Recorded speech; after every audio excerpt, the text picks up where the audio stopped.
എൻ്റെ പേര് അൽഫോൻസ. ഞാൻ പത്തനംതിട്ട മൈലപ്ര തിരുഹൃദയ കത്തോലിക്ക പള്ളി ഇടവകാംഗമാണ്. ഞാൻ 2018 ഡിസംബർ 30 ഇവിടെ വന്ന് ഉടമ്പടി എടുക്കുന്നത്. ഈ ഉടമ്പടി എടുത്ത നിമിഷം മുതൽ ഇന്ന് വരെയും എൻ്റെ ദൈവവും നിൻ്റെ ദൈവവും കർത്താവുമായ ഞാൻ നിൻ്റെ വലതുകൈ പിടിച്ചിരിക്കുന്നു, ഞാൻ നിന്നെ സഹായിക്കുകയും ശക്തിപ്പെടുത്തുകയും ചെയ്യുമെന്നുള്ള തിരുവചനം എൻ്റെ ജീവിതത്തിലുടനീളം പ്രാവർത്തികമായിക്കൊണ്ടിരിക്കുകയാണ്. എനിക്ക് ഉടമ്പടിയിൽ വെച്ച ആദ്യത്തെ തന്നെ കിട്ടിയ അത്ഭുതം, എനിക്ക് ഇരിക്കാൻ പാടുണ്ടായിരുന്നു. ഇരിക്കുമ്പോൾ നമ്മുടെ ഈ മൂട് ഭാഗത്തൊരു എല്ലുണ്ട്. ആ എല്ല് തേയ്മാനം വന്ന് ഒരു സൂചിയുടെ കൂട്ടിരിക്കുക. ഇരിക്കുമ്പോൾ മൊത്തം അത് കൊണ്ട് പിന്നെ വേദനയുണ്ടാവുക. അപ്പോൾ എനിക്ക് ഇരിക്കാനേ പറ്റത്തില്ല, യാത്ര ചെയ്യാൻ പറ്റത്തില്ല, ദൂരയാത്രകളൊന്നും പറ്റത്തില്ല. അങ്ങനെ ഡോക്ടറെ കണ്ടു ട്രീറ്റ്മെൻറ്റ് നടത്തിയപ്പോൾ ലാസ്റ്റ് ഡോക്ടർ പറഞ്ഞു ഓപ്പറേഷൻ വേണമെന്ന്. ആ സമയത്ത് ഞാൻ ഇവിടെ ഉടമ്പടിയിൽ വെച്ചു. ഞാൻ നേരത്തെ യാത്ര ചെയ്യുമ്പോൾ കുഷ്യൻ, ഡോണറ്റ് കുഷ്യൻ എന്ന് പറയുന്ന ഒരു സ്പോഞ്ചിൻ്റെ കുഷ്യൻ വെച്ചുകൊണ്ട് ഉപയോഗിച്ചായിരുന്നു യാത്ര ചെയ്തുകൊണ്ടിരുന്നതും. ഞങ്ങൾ ആധാരമെഴുത്താണ് എനിക്ക് ജോലി. എൻ്റെ ഓഫീസിൽ ഇരിക്കുന്നത് ഞാൻ ആ ഡോണറ്റ് കുഷ്യനിലാണ്. പിന്നെ വീട്ടിൽ ഒരു കുഷ്യൻ വാങ്ങിച്ചു വെക്കും, വണ്ടിയിൽ, അങ്ങനെ എവിടെയായാലും ഞാൻ ഈ കുഷ്യൻ വെച്ചാണ് എനിക്ക് അന്നേരം യാത്ര ചെയ്യാനും ഇരിക്കാനും പറ്റത്തുള്ളായിരുന്നു. ആ അസുഖം ഉടമ്പടിയിലൂടെ എനിക്ക് മാറിക്കിട്ടി. ഞാൻ ഉടമ്പടി തൈലവും നേർച്ചവസ്തുക്കളും ഉപയോഗിക്കും. എന്നും പ്രതീക്ഷീകരണ പ്രാർത്ഥന, ഉടമ്പടി പ്രാർത്ഥനയും ചൊല്ലിയതിന് ശേഷം ഈ ഉടമ്പടി തൈലം എൻ്റെ ബാക്കിൽ പുരട്ടി കുരിശ് വരയ്ക്കും, നെറ്റിയിൽ കുരിശ് വരയ്ക്കും. അങ്ങനെ എനിക്കത് പൂർണ്ണമായിട്ട് മാറിക്കിട്ടി. ഈ മാറിയ കാര്യം ഞാൻ അറിഞ്ഞതേ ഇല്ല. കഴിഞ്ഞ വണ്ടി സർവീസിങ്ങിന് കൊടുത്തപ്പോൾ ഈ കുഷ്യൻ അതിൽ നിന്ന് മാറ്റി 1 മാസത്തോളമായി. അപ്പോൾ ആ കുഷ്യൻ ഇല്ലാതെ ഞാൻ യാത്ര ചെയ്തു. ഞാൻ കുഷ്യൻ ഇല്ലാതെ യാത്ര ചെയ്യുകയാണെന്നും അറിഞ്ഞില്ല, എൻ്റെ വേദന എനിക്ക് വരുന്നില്ല. അങ്ങനെ ഇരുന്ന് കഴിഞ്ഞ ഒരു ഇടയ്ക്ക് ഞാൻ ഈ കുഷ്യൻ എൻ്റെ കയ്യിലില്ലല്ലോ, വണ്ടിയിലില്ലല്ലോ, കുഷ്യൻ ഇല്ലാതാണല്ലോ ഞാൻ ഇത്രയും നാൾ യാത്ര ചെയ്തത് എന്ന് ഓർത്തു. അപ്പോൾ എനിക്ക് മാറിക്കിട്ടിയെന്ന് മനസ്സിലായി. അപ്പം അതൊന്ന് പരീക്ഷിക്കാൻ വേണ്ടി ഞാൻ കഴിഞ്ഞ ഈസ്റ്ററിൻ്റെ അന്ന് ഒരു 50 കിലോമീറ്ററോളം ദൂരം കുഷ്യനില്ലാതെ യാത്ര ചെയ്തു. എനിക്ക് ഒരു കുഴപ്പവുമില്ല. ഇന്ന് ഞാൻ വണ്ടിയെ വരാതെ ഓട്ടോയിലാണ് വന്നത്. പത്തനംതിട്ടയിൽ നിന്ന് ഇവിടെ വരെ ഓട്ടോയിൽ വന്നിട്ടും എനിക്ക് ഒരു വേദനയുമില്ല. ഓട്ടോ ഇടിച്ചൊക്കെയാണ് വന്നത്. എൻ്റെ ബാക്കിൽ ഒരു പ്രശ്നവുമില്ല, പൂർണ്ണമായിട്ട് മാറിക്കിട്ടി. അതിന് ഞാൻ മാതാവിന് നന്ദി പറയുന്നു. പിന്നെ രണ്ടാമത്തെ സാക്ഷ്യം, എനിക്ക് 12 വർഷമായി യൂട്രസിന് താഴ്ച ഉണ്ടായിരുന്നു. തിരുവല്ലയിൽ ഒരു മെഡിക്കൽ കോളേജിൽ കാണിച്ചു, പത്തനംതിട്ട പല ഡോക്ടേഴ്സിനെ കാണിച്ചു. എല്ലാവരും ട്രീറ്റ്മെൻറ്റ് കഴിഞ്ഞ് അവസാനം മാറുന്നില്ലെന്ന് പറയുമ്പോൾ ഇനി ഓപ്പറേഷനേ നിവർത്തിയുള്ളൂ. ടെസ്റ്റ് എല്ലാം ചെയ്തു. അപ്പോൾ ഓപ്പറേഷൻ വേണമെന്ന് പറഞ്ഞു.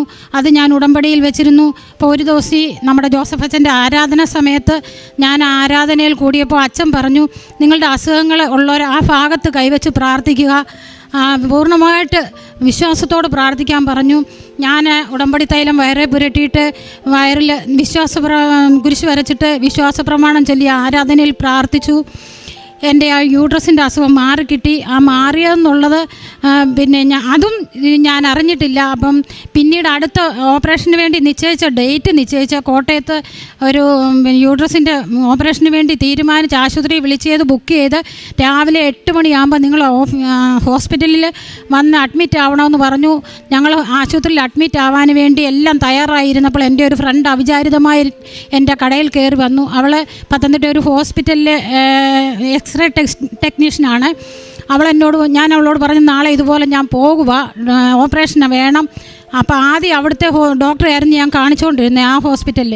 അപ്പോൾ അവൾ എന്നോട് പറഞ്ഞു, ഒരു കാര്യം ചെയ്യുക അൽഫോൻസ, ലാസ്റ്റ് ഒരു ഒപ്പീനിയനും കൂടെ എടുക്കുക. ഇവിടുത്തെ ഡോക്ടറുടെ മോള് കാനഡയിലൊക്കെ പോയിട്ട് വന്നിട്ടുണ്ട്, ആ ഡോക്ടറെ കൂടെ ഒന്ന് കാണിച്ചിട്ട് നീ ഓപ്പറേഷൻ ചെയ്താൽ മതിയെന്ന് പറഞ്ഞു. അപ്പോൾ തന്നെ വൈകിട്ട് തന്നെ അവൾ അവിടെ ഉള്ളതുകൊണ്ട് എനിക്ക് ടോക്കണും ഒന്നും എടുക്കണ്ട. അപ്പോൾ തന്നെ അവൾ ഡോക്ടറെ അടുത്ത് ഞാൻ അവിടെ കൂടെ തന്നെ പോയി ഡോക്ടറെ കണ്ടു. അപ്പോൾ ഡോക്ടർ നോക്കി എല്ലാം പരിശോധിച്ചു. ഡോക്ടറുടെ മുറിയിൽ തന്നെ ഒരു സ്കാനിങ്ങിൻ്റെ മെഷീനുണ്ട്.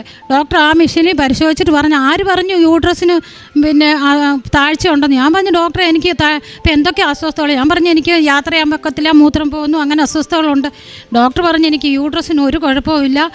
പിന്നെ ഞാൻ പറഞ്ഞു, നാളെ എനിക്ക് ഓപ്പറേഷൻ ചെയ്യണം. കഴിഞ്ഞ ആഴ്ചയും ഡോക്ടർ പരിശോധിച്ചതാ, പിന്നെ റിസൾട്ട് എല്ലാം കാണിച്ചു. അപ്പോൾ ഡോക്ടർ പറഞ്ഞു, ഈ റിസൾട്ടൊക്കെ എന്തുവാന്ന് എനിക്കറിയത്തില്ല, പക്ഷേ ഇയാൾക്ക് യൂട്രസിന് ഓപ്പറേഷൻ വേണ്ട, യൂട്രസിന് താഴ്ചയില്ല എന്ന് പറഞ്ഞു. പിന്നെ ഞാൻ പോയിട്ടുമില്ല ഹോസ്പിറ്റലിൽ. പൂർണ്ണമായിട്ട് ഇന്ന് വരെ എനിക്ക് മൂത്രം പോകത്തില്ല, ആവശ്യമില്ലാതെ യാത്ര ചെയ്യുമ്പോഴൊക്കെ അങ്ങനെയുള്ള ഒരു പ്രശ്നങ്ങളുമില്ല. അതിന് ഞാൻ ദൈവമാതാവിനോട് നന്ദി പറയുന്നു. മൂന്നാമത്തെ, പിന്നെ എൻ്റെ ഉടമ്പടിയിലൂടെ എനിക്ക് സാധിച്ചു കിട്ടിയത്. എൻ്റെ ആരാധന സമയത്ത് അച്ഛൻ വിളിച്ച് പറഞ്ഞ് അങ്ങനെ ഉടമ്പടി നേർച്ച വസ്തു ഉപയോഗിച്ച കയ്യെ എല്ലാ വിരലുകളും അലർജി മൂലം ചൊറിഞ്ഞ് പൊട്ടുമായിരുന്നു. വിരലുകളെല്ലാം അങ്ങ് ചൊറിഞ്ഞ് തെണുക്കും, അങ്ങനെ പൊട്ടി അളിയും. അത് പല ആശുപത്രിയിൽ ആയുർവേദം, ഇംഗ്ലീഷ് മെഡിസിൻ എല്ലാം കാണിച്ചു. ആ അസുഖം ഈ തൈലം ഉപയോഗിച്ചും ആരാധനയിലൂടെ പ്രാർത്ഥിച്ചും മാറിക്കിട്ടി. പിന്നെ മകന് ഉടമ്പടിയിൽ ഞാൻ പുതിയതിന് ശേഷം ഒന്നാമത്തെ നിയോഗമായിട്ട് വെച്ചിരുന്നു മകൻ്റെ ജോലി. മോന് MBA കഴിഞ്ഞ് പാലായിലൊരു ജോലി ചെയ്തുകൊണ്ട് നിൽക്കുമായിരുന്നു. അപ്പോൾ മോന് ഇച്ചിരൂടെ മെച്ചപ്പെട്ട നല്ലൊരു ജോലിക്ക് വേണ്ടി ഞാൻ ഉടമ്പടിയിൽ വെച്ചിരുന്നു. അത് ഉടമ്പടി വെച്ച് 90ാമത്തെ ദിവസം, 90 പൂർത്തിയായ ദിവസം തന്നെ അവന് ദുബൈയിൽ പോകാനും ഞാനപ്പോൾ അച്ഛൻ്റെ അടുത്ത് കൊണ്ടുവന്ന് പാസ്പോർട്ടും ഒക്കെ പ്രാർത്ഥിപ്പിച്ചു. അച്ഛനെ കൊണ്ട് മോനെ പ്രാർത്ഥിപ്പിച്ചു.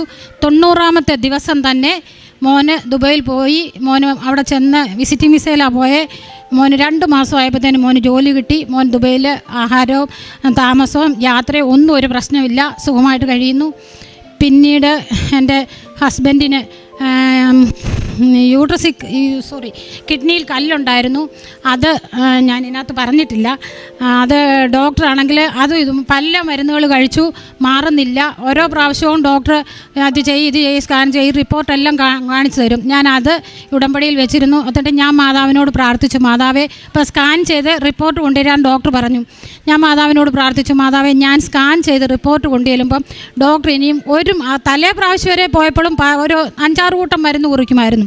ഞാൻ ഡോക്ടർ പറഞ്ഞു, മാതാവിനോട് പറഞ്ഞു, ഡോക്ടർ ഇനി ഒരു മരുന്ന് പോലും വേണമെന്ന് പറയല്ലേ, മെഡിസിൻ ഒന്നും വേണ്ട എന്ന് പറഞ്ഞ് വിടണമെന്ന് പ്രാർത്ഥിച്ച് റിസൾട്ട് കൊണ്ട് ഡോക്ടറെ കാണിച്ചപ്പോൾ ഇതുപോലെ തന്നെ ഡോക്ടർ പറഞ്ഞു ഇനി ഒരു മരുന്നിൻ്റെ ആവശ്യമില്ലെന്ന്. അന്ന് മുതൽ ഇന്ന് വരെ, അതൊരു 4 വർഷത്തോളമായി, അന്ന് മുതൽ ഇന്ന് വരെ ഒരു മരുന്നും കിഡ്നി സ്റ്റോണിന് വേണ്ടി ഹസ്ബൻഡ് കഴിക്കുന്നില്ല.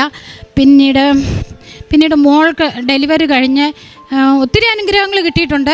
അതിൽ കുറച്ച് പറയാം, എല്ലാം ഒന്നും പറയാൻ ബ്രദർ സമ്മതിക്കത്തില്ല. മോൾക്ക് ഡെലിവറി കഴിഞ്ഞ് ഓപ്പറേഷനായിരുന്നു. ഓപ്പറേഷൻ കഴിഞ്ഞ് വയറിന് വണ്ണം ഉള്ളതുകൊണ്ട് മുറിവ് കരിയുന്നില്ലായിരുന്നു. മുറിവ് കരിയാതെ ഒരു ഭാഗം, പകുതി കൂടുതലും സ്റ്റിച്ച് കരിഞ്ഞു, ഒരു ഭാഗം പൊളന്നങ്ങിരിക്കും. അവിടെ കൂടെ ബ്ലഡ് ഇങ്ങനെ വരുന്നുണ്ട്. അപ്പം എല്ലാ പ്രാവശ്യവും ഞാൻ നോക്കുന്നുണ്ട്, ബ്ലഡ് വരുന്നുണ്ട്. മോൾക്ക് ടെൻഷൻ ആകുമെന്ന് വെച്ച് ഞാൻ വലിയ വിശദീകരിച്ച് പറയത്തില്ല. അപ്പോൾ അങ്ങനെ ഇരുന്ന് ഒരു ദിവസം ഞാൻ നോക്കിയപ്പോൾ ശരിക്കും മുറിവ് പൊളന്നിരിക്കുകയും ചെയ്യുന്നു, നല്ലതായിട്ട് ബ്ലഡ് വരികയും ചെയ്യുന്നുണ്ട്. അവൾക്ക് വേദനയും വരുന്നു. അപ്പം മോളും അമ്മയുടെ ഉടമ്പടി എടുത്ത ആളാണ്. മോള് തന്നെ പറഞ്ഞു, അമ്മ ആ ഉടമ്പടിയുടെ ഉപ്പൊന്ന് നല്ലതായിട്ടൊരു തുണി നനച്ച് എൻ്റെ ഈ മുറിവ് തുടച്ച് ഉടമ്പടി തൈലം പൂശാൻ പറഞ്ഞു. ഞാൻ അതിന് മുമ്പേ തന്നെ ഉടമ്പടി പ്രാർത്ഥന ചൊല്ലിയപ്പോൾ അങ്ങനെ ചെയ്യണമെന്ന് വിചാരിച്ചിരുന്നതാണ്. അപ്പോൾ തന്നെ മോള് പറഞ്ഞു. ഉടൻ തന്നെ ഞാൻ അങ്ങനെ ചെയ്തു. രാവിലെ നോക്കിയപ്പോൾ ആ മുറിവ് കൂടി. പിന്നെ ഇന്ന് വരെ ആ മുറിവ് പൊട്ടിയിട്ടുമില്ല, ഒരു കുഴപ്പവുമില്ല. പിന്നെ അത്ഭുതകരമായിട്ട് മാതാവ് പല അപകടങ്ങളിൽ നിന്ന് ഞങ്ങളെ രക്ഷിച്ചിട്ടുണ്ട്. ഒന്നാമത്തെ ഹസ്ബൻഡ് ഒരു പ്രാവശ്യം ഡ്യൂട്ടി കഴിഞ്ഞ് ഇറങ്ങി വന്ന് മെയിൻ റോഡിൽ നിൽക്കയിലെ സ്റ്റെപ്പ്, മഴ സമയമാണ്, ഇത് കോൺക്രീറ്റ് റോഡിൽ കാല് സ്ലിപ്പായി ഹസ്ബൻഡ് അങ്ങ് ചരിഞ്ഞ് തല പുറകോട്ടിടിച്ച്, അതിലിടിക്കണ്ടേ കോൺക്രീറ്റിൽ ഇടിച്ച് തലയൊക്കെ പൊട്ടിച്ച് തരേണ്ടതാണ്. പക്ഷേ ഞാൻ എന്നും രാവിലെ പ്രത്യക്ഷീകരണ പ്രാർത്ഥന ചൊല്ലുമ്പോൾ ഹസ്ബൻഡിൻ്റെ വീട്ടിലുള്ള ആരുണ്ടേലും അവർ ഈ ഉടമ്പടി തൈലം പൂശിയാ വിടുന്നേ, കുരിശ് വരച്ചാ വിടുന്നേ. അപ്പം ഹസ്ബൻഡ് പറഞ്ഞു, എന്നെ ആരോ താങ്ങി, എൻ്റെ ഉടുപ്പേ പോലും ഒരു മഴയുള്ള സമയമാണ്, പുള്ളി വീണു, പക്ഷെങ്കിൽ പുള്ളിയുടെ ഉടുപ്പേൽ പോലും ഒരു ചെളി പോലും ആകാതെ പൂർണ്ണ സൗഖ്യമാക്കി, പൂർണ്ണമായിട്ട് ഒരു കുഴപ്പമില്ല. അപ്പം എന്നോടത് പറയുന്നില്ല, ഇങ്ങനെ വീണ സംഭവം എന്നോട് പറയുന്നില്ല. ഞാൻ ഓഫീസിൽ നിന്ന് ഇറങ്ങി വന്നപ്പോൾ എന്നോട് ആ അടുത്ത കടകൾക്കാരെല്ലാം പേടിച്ചു പോയി. കടക്കാരെന്നോട് പറഞ്ഞു, പിന്നെ അയ്യോ അമ്മാമ്മേ, അച്ഛനെ കൊണ്ട് എവിടെയെങ്കിലും ഹോസ്പിറ്റലിലോ വല്ലതും ഒന്ന് കൊണ്ടുപോകണേ, ഇടിച്ച് വല്ല പ്രശ്നമുണ്ടോ എന്ന് നോക്കണേ, തലയൊക്കെ ഒന്ന് നോക്കണേ. ഞാൻ ചോദിച്ചു എന്തോ പറ്റി? ഇത് അമ്മാമ്മ അറിഞ്ഞില്ലയോ, അച്ഛൻ ഇങ്ങനെ താഴെ വീണു, കോൺക്രീറ്റ് വീണു, തലയൊക്കെ പൊട്ടി ചിതറി പോകണ്ടിയ, നടുവൊക്കെ ഒടിഞ്ഞ് ഇവിടെ കിടക്കേണ്ടതാ. അപ്പോൾ ഞാൻ എന്നോട് പറഞ്ഞില്ലല്ലോ. പിന്നെ അത് കഴിഞ്ഞ് ഇപ്പുറത്തോട്ട് വന്നപ്പോൾ അടുത്ത കടക്കാരൻ പറയുന്ന ഈ സംഭവം തന്നെ. അങ്ങനെ ഞാൻ കാർ പാർക്ക് ചെയ്ത് ആ സ്ഥലം വരെയുള്ള അത്രയും ഭാഗത്ത് ആ ഏരിയയിലുള്ള കടക്കാർ മൊത്തം ഈ സംഭവം പറയുന്നു. അപ്പോഴേ എനിക്ക് മനസ്സിലായി എൻ്റെ മാതാവ് അത്ഭുതകരമായിട്ട് എൻ്റെ ഹസ്ബൻഡിനെ അങ്ങനെ പല പ്രാവശ്യം പല അപകടങ്ങളിൽ നിന്ന് ഞങ്ങളെ രക്ഷിച്ചിട്ടുണ്ട്. സൗഖ്യങ്ങളെ എന്തോ അസുഖം വന്നാലും ഞാൻ ഉടമ്പടി തൈലം കഴിഞ്ഞ് ഈസ്റ്ററിൻ്റെ അന്ന് പിന്നെ തുണി തേച്ചുകൊണ്ടിരുന്നുണ്ടേ, തേപ്പോട്ടി എടുത്ത് തേച്ചിട്ട് ഞാൻ തേപ്പോട്ടി ഇങ്ങനെ വെക്കേണ്ടിയതിന് ചരിച്ചു വെച്ചു, ഓർക്കാതെ ചരിച്ചു വെച്ചു. അപ്പോൾ ഞാൻ തേച്ചുകൊണ്ടിരുന്നിട്ട് തുണി മടക്കി വെച്ച ഈ തേപ്പോട്ടിയുടെ ചൂടുള്ള വശത്ത് അങ്ങ് പിടിച്ചു, കയ്യ് കുറേ ഭാഗം അങ്ങ് പൊള്ളി ചുമന്ന് കൊടുന്നു. ഞാൻ ഒരു മരുന്നും പുരട്ടാൻ പോയില്ല. മാതാവിൻ്റെ തൈലം എടുത്ത് സർവ്വശക്തിയുള്ള പിതാവെ ചൊല്ലി കയ്യെ പുരട്ടി, ഒരു പോറൽ പോലുമില്ല കയ്യിൽ, അതുപോലെ സുഖപ്പെട്ടു. അങ്ങനെ നിരവധിയായ അനുഗ്രഹങ്ങൾ മാതാവ് എനിക്ക് തന്നിട്ടുണ്ട്. എനിക്ക് തന്ന എല്ലാ അനുഗ്രഹങ്ങൾക്കും മാതാവിനും തിരുക്കുമാരനും കോടാനുകോടി നന്ദി അറിയിക്കുന്നു. നന്ദി മാതാവേ, യേശുവേ സ്തോത്രം.